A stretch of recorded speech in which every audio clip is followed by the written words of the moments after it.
औज़ुबिल्लाहि मिनश्शैतानिर्रजीम बिस्मिल्लाहिर्रहमानिर्रहीम। This is Syed Ahmed Mujtaba, advocate high court. Viewers, आजकल हमारी सोसाइटी में, हमारे मुआशरे में जो सबसे ज़्यादा लीगली परेशानी है वो इस चीज़ के बारे में है कि मुख्तलिफ़ लोगों की जगहें अपनी ओनरशिप में होती हैं, लेकिन उन जगहों पे जो है दूसरे गुंडा अनासिर या कोई दीगर शख्स जो है वो कब्ज़े की कोशिश करते हैं ताकि वो कब्ज़ा जो है वो इलीगली स्नैच कर ले, और स्नैच करने के बाद वो बाकायदा तौर पे उस जगह पे कब्ज़ा कर ले और उस जगह को जो उसकी ओनरशिप है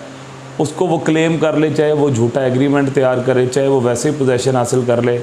और जो हमारा पाकिस्तान का निज़ाम है, यहाँ का अदालती निज़ाम, उसमें फिर उसको इस बात का कभी यकीन होता है कि जब मैं कब्ज़ा स्नैच कर लूँगा तो दूसरी जो एग्रीव्ड पार्टी है वो कब्ज़ा बाय लॉ मुझसे नहीं ले सकती, और बाकायदा तौर पे वो जितनी भी कोशिश कर ले तो वो सारी ज़िंदगी अदालतों के चक्कर काट काट के थक जाती है। और जो पावरफुल बंदा है जिसने कब्ज़ा स्नैच किया है, जहाँ इल्लीगल जो जिसके पास पोजेसन है, वो उस प्रॉपर्टी का कब्ज़ा नहीं छोड़ता। अब आते हैं हम इस रेमेडी की तरफ, जो हमें सिविल जो रेमेडी मौजूद है। अगर कोई कब्ज़ा करने की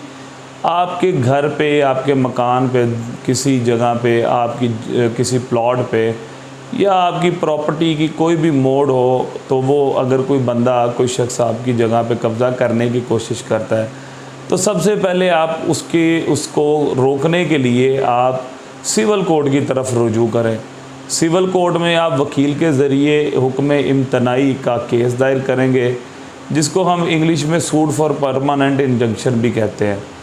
जब आप हुक्म इम्तनाई का केस दायर करेंगे तो वो केस की ड्राफ्टिंग में आप उन लोगों के नाम लिखेंगे जो आपकी प्रॉपर्टी पे बाकायदा तौर पे कब्ज़ा करने की कोशिश करते हैं और आपका जो है कब्ज़ा स्नैच करने की कोशिश करते हैं। इसके बाद जब आप उनकी प्रॉपर्टी केस में उनके नाम लिखेंगे, उसके साथ ही जो प्रॉपर तरीके से ऑर्डर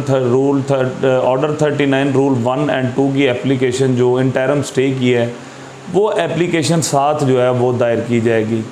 मैं दूसरी वीडियोस में आपके साथ डिटेल में डिस्कस करूंगा ऑर्डर 39 रूल 1 एंड 2 क्या कहता है और कौन कौन से रेलिवेंट सेक्शंस हैं जो कि स्टे के बारे में डिस्कस करते हैं। अब जब आप केस फाइल कर देते हैं और दूसरी पार्टी को नोटिस होता है, जो केस फाइल करते साथ ही आपको जो कोर्ट है वो इंटरिम स्टे ग्रांट कर देती है। इंटरिम स्टे जो होता है वो बाकायदा तौर पे आपकी प्रेयर पे आपको दिया जाता है। उसमें आपकी जो प्रेयर होती है वो ये प्रेयर होती है कि permanently restrain from dispossessing the plaintiff from his property, और दूसरी ये है या permanently restrain from interference into peaceful possession of the plaintiff. ये दो प्रेयर्स आपकी इकट्ठी भी हो सकती हैं। उसमें जो कोर्ट है वो परमानेंटली जो इंटरिम स्टे ग्रांट करती है,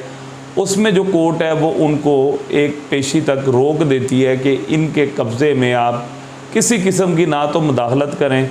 और ना ही जो डिफेंडेंट्स हैं वो कब्ज़े को स्नैच करने की कोशिश करें या इनको वहाँ से डिस्पोजेस करने की कोशिश करें। जब वो आपको स्टे की कॉपी आपको अदालत से मिल जाती है तो उसका स्टे ग्रांट होने के बाद जो डिफेंडेंट्स हैं उनको नोटिस वगैरह जाते हैं। आप उस स्टे की कॉपी लें, उसकी अटेस्टेड नकल बनवा के आप उसको फ़ौरन से पहले आप मुतलका जो पुलिस स्टेशन है आप उसमें एक एप्लीकेशन जो है वो उनके ख़िलाफ़ दें, और उसमें बाकायदा तौर पे आप इस चीज़ को मेंशन करें कि आपने सिविल अदालत से जो है वो आपने दीवानी दावा दायर करने के बाद स्टे भी हासिल किया हुआ है, और उस स्टे में जो है मुद्दा लय जो कि आपकी एप्लीकेशन के इल्ज़ाम लहान होंगे, उनको कोर्ट ने मना किया हुआ है कि वो आपके कब्ज़े में किसी किस्म की मुदाखलत ना करें। अब आपको इसका फ़ायदा क्या होता है? बाज़ लोग होते हैं सिर्फ एप्लीकेशन मूव कर देते हैं थानों में जाके, लेकिन फिर भी दूसरी पार्टी अगर कब्ज़ा स्नैच कर लेती है तो उनके ख़िलाफ़ सिर्फ 448 511 की FIR होती है, लेकिन वो FIR जो दोनों बेलेबल ऑफेंस है, FIR करवाने के बाद भी कब्ज़ा उन्हीं के पास रहता है। लेकिन जो स्टे है, स्टे में हम कंटेम्प्ट प्रोसीडिंग में जाके जो है कब्ज़ा रीस्टोर करवा सकते हैं, और ये एक बहुत बेहतरीन जो अमल है जो कि हमारी आवाम को बहुत कम पता है इन चीज़ों के बारे में। लिहाजा वो जब भी कोई इस किस्म का मसला होता है तो वो अपने कब्ज़े को बहाल नहीं करवा सकते। ये सारे जितने भी प्रिकॉशंस हैं ये आपने उस वक्त लेने हैं कि जब कोई दूसरा बंदा आपके मकान या घर या किसी दुकान पे या प्लॉट पे कब्ज़े की कोशिश में होता है। लेकिन जब अगर वो कब्ज़ा कर लेता है, कब्ज़ा करने के बाद आपके पास अदर रेमेडीज़ आ जाती हैं, जिसमें इलीगल डिस्पोजेशन एक्ट है, वो बेहतरीन एक किस्म की जो लीगल रेमेडी है उसको अवेल करके आप अपना कब्ज़ा रिस्टोर कर लेते हैं। लेकिन जो आप बिफोर टाइम प्रिकॉशंस लें वो यही लें कि एक केस फाइल करें अदालत में, हुक्म इम्तनाई का सूट फॉर परमानेंट इंजंक्शन, उसमें आपको स्टे ग्रांट होगा। वो स्टे लेने के बाद आप उनके ख़िलाफ़ एप्लीकेशन पुलिस स्टेशन में फ़ाइल करें, ताकि उन लोगों को इस चीज़ का पता हो कि मैटर जो है वो दीवानी अदालत में चल रहा है। हाँ, अगर उनके कोई राइट बनते हैं उस प्रॉपर्टी की बाबत, उनका कोई भी इस्तेहकाक उनको उस प्रॉपर्टी की बाबत हासिल है, तो वो फिर अपनी रेमेडी अवेल करेंगे। वो उसी जो केस आपने दायर किया होगा उसमें आगे अपनी एविडेंस दें और बाकायदा तौर पे उस केस को फ़ाइट करें। फ़ाइट करने के बाद वो इस चीज़ पे अदालत किस नतीजे पे पहुंचती है कि उस पर आपका कब्ज़ा होना चाहिए या दूसरी पार्टी का। लेकिन जब भी आप अपने पीसफुल पोजेशन में हों तो सबसे पहले ये 2 काम जो हैं वो ज़रूर करें, ताकि आपका कब्ज़ा अगर स्नैच भी करने की कोशिश करता है तो कोशिश करने के बाद अगर वो स्नैच कर भी लेता है तो आप कंटेम्प्ट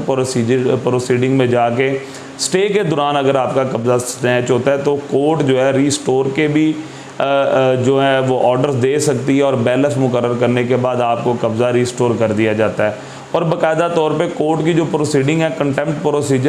प्रोसीडिंग्स में, उसमें बाकायदा तौर पे उनके खिलाफ़ FIR भी दर्ज होगी और उनके खिलाफ़ जो क्रिमिनल कार्रवाई है वो भी मुल्ज़मान के ख़िलाफ़ होगी। तो ये एक सिंपल सा सोल्यूशन था जो मैंने सोचा कि आपके साथ डिस्कस करूं। हम इंशाल्लाह अपनी अगली वीडियोस में ऑर्डर 39 रूल 1 एंड 2 केसेस कितनी टाइप्स के होते हैं, कौन कौन से केसेस कौन कौन सी अदालतों में चलते हैं, और कौन से अगर कब्ज़ा स्नैच हो जाए, यानी कि आप अपने पीसफुल पोजेशन में हैं और कोई बंदा आपका कब्ज़ा स्नैच कर ले, तो उसके लिए जो हमारे पास इनलीगल डिस्पोजेशन एक्ट या सूट फॉर पोजेशन है, ये 2 रेमेडीज़, जो एक सिविल रेमेडी है और दूसरी क्रिमिनल रेमेडी है, उसमें हम जो इस्तिगासा फाइल करते हैं उसके बारे में हम डिटेल डिस्कशन करेंगे, ताकि आने वाली वीडियोस में हमारे जितने भी पाकिस्तानी व्यूअर्स हैं और ओवरसीज़ भी हैं जो कि बाकायदा तौर पे बाहर के ममालिक में रहते हैं, तो वो पाकिस्तान में अपनी प्रॉपर्टीज़ की बाकायदा तौर पे हिफाजत कर सकें और जितने भी गुंडा पसंद अनासर या कब्ज़ा ग्रुप्स हैं उनसे अपनी प्रॉपर्टीज़ को महफूज रख सकें। इसी तरह हमारा चैनल देखते रहिएगा, इसको सब्सक्राइब भी करें, लाइक भी करें, शेयर भी कर दें, ताकि ज़्यादा से ज़्यादा लोग हमारे चैनल से मुस्तफ़ीद हो सकें। Thank you so much. अल्लाह हाफ़िज़।